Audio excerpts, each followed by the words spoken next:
சென்னை அரும்பாக்கத்தில் 50 ஆண்டுகள் பழமையான சக்தி விநாயகர் கோவிலை எந்தவித முன்னறிவிப்பும் இன்றி மூடியதற்கு எதிர்ப்பு தெரிவித்து அப்பகுதி மக்கள் உண்ணாவிரத போராட்டத்தில் ஈடுபட்டதால் பரபரப்பு ஏற்பட்டது.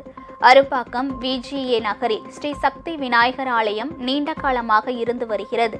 அதே பகுதியில் வசிக்கும் ஸ்ரீனிவாச ராவ் என்பவர் தொடர்ந்த வழக்கில் திடீரென்று நீதிமன்ற உத்தரவுப்படி கோவிலுக்குள் சென்று யாரும் வழிபட செய்ய முடியாதபடி அறிவிப்பு பலகை வைக்கப்பட்டு மூடப்பட்டது. முன் அறிவிப்பு இன்றி மூடியதால் அங்கு திரண்ட பொதுமக்கள் மீண்டும் கோவிலை திறக்க வலியுறுத்தி போராட்டத்தில் ஈடுபட்டனர். இதனால் சிறிது நேரம் அந்த பகுதியில் பரபரப்பு ஏற்பட்டது.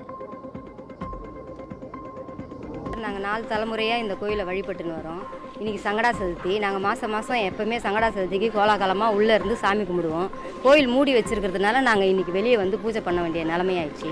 இது அரசாங்கம் கொஞ்சம் பார்த்து எங்களுக்கு இந்த கோயிலை திறந்து விட்டால் கொஞ்சம் நல்லா இருக்கும். எங்களுக்கு வழிபடுறதுக்கு வேறு எதுவும் கிடையாது.